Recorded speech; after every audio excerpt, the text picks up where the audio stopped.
Hi guys, welcome to another episode of Thoughts of a Rambling Mind. As you know, I only make videos when I find something intriguing, and of course, I'm intrigued.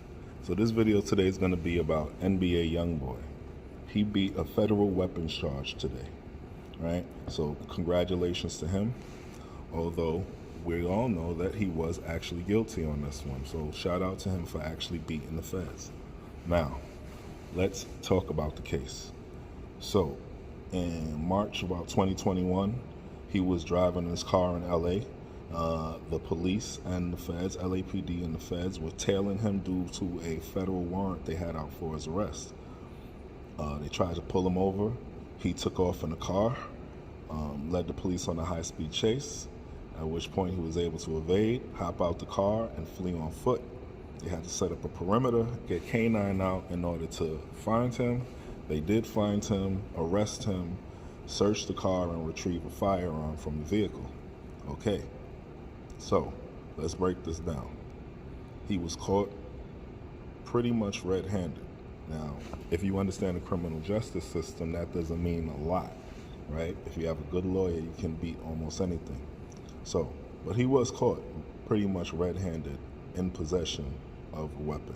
At least it was in the vehicle that he was driving. The smart thing he did was leave the vehicle, so he wasn't actually caught in possession, but he was in possession of the firearm. So the question is, right, how does he beat this case? Well, let's look at the odds that were stacked against him. Let's start off with the obvious. The feds have a 95 to 98% conviction rate. What that means is out of 100 people that were arrested, NBA YoungBoy would have been 1 in 3. Best case scenario, 1 in 5 that were found not guilty. Okay, so that's one. Second, NBA YoungBoy is a predicate violent felon, right? He just got off of probation not too long ago for violent crimes, shootings of the sort, and the sort, right? He had been on not good behavior throughout his entire probationary period, right? He had been warned many times and rearrested because of the situations that kept happening around him, many shootouts and things of the sort, right? Okay. The feds had already had a warrant for his arrest before they found the weapon. They also intended to use videos that he had in his phone that they also retrieved from the vehicle or retrieved from his person. They wanted to use videos in the phone that showed him holding weapons. So I won't talk about his lawyers because obviously he has enough lawyers and his lawyers beat the case for him. Right? That's clear. But the lawyers would have not had a chance had this been a different situation, a different set of circumstances. And what would the different set of circumstances be? How did NBA YoungBoy beat this case? Simple. He got arrested by himself. You see, it's not just the statistics. People use statistics in order to fool you. People use statistics in order to make their agenda get proven.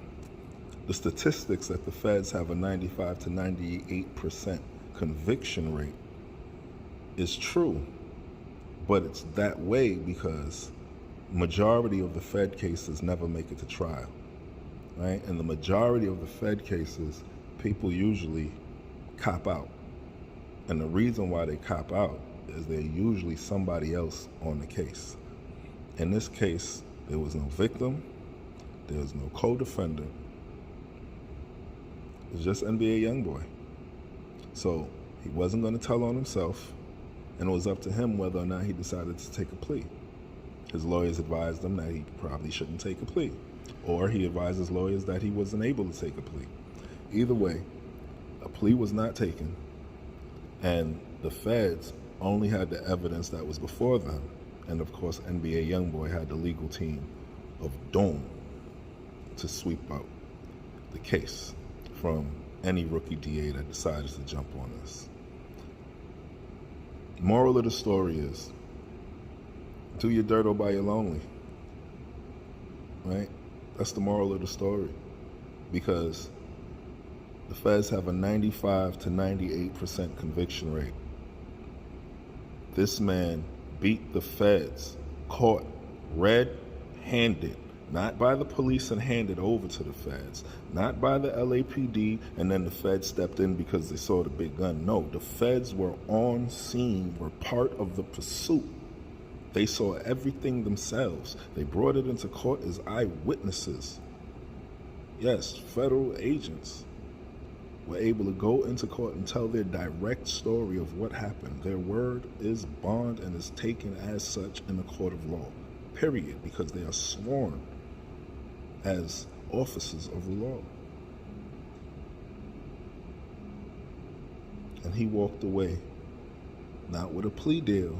He walked away scot-free. He beat the feds. So make that be a lesson to you guys. Stop the self-snitching, okay? Because he almost got taken down by his own videos. So we're not going to give him a bunch of credit, right? Because if his mans was in his car, he would have went down. Or his mans would have went down. But somebody would have went down if somebody else was in his car, right? And if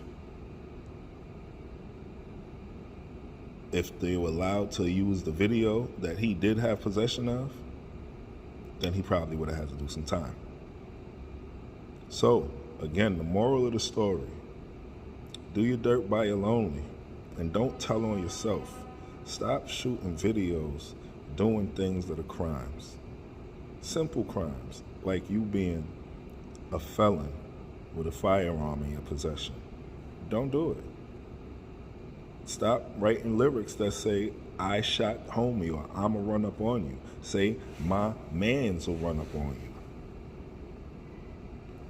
You just as gangster. You ain't gotta be the killer all the time. We believe all of that shit, right?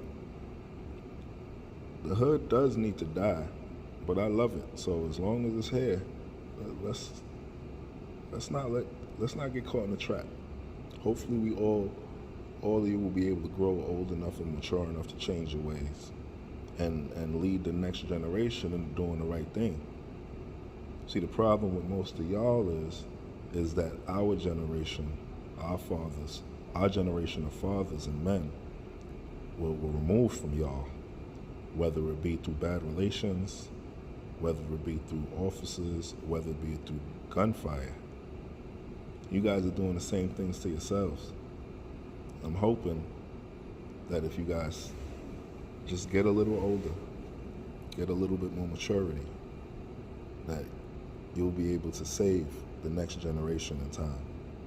But anyway, those are my thoughts of a rambling mind.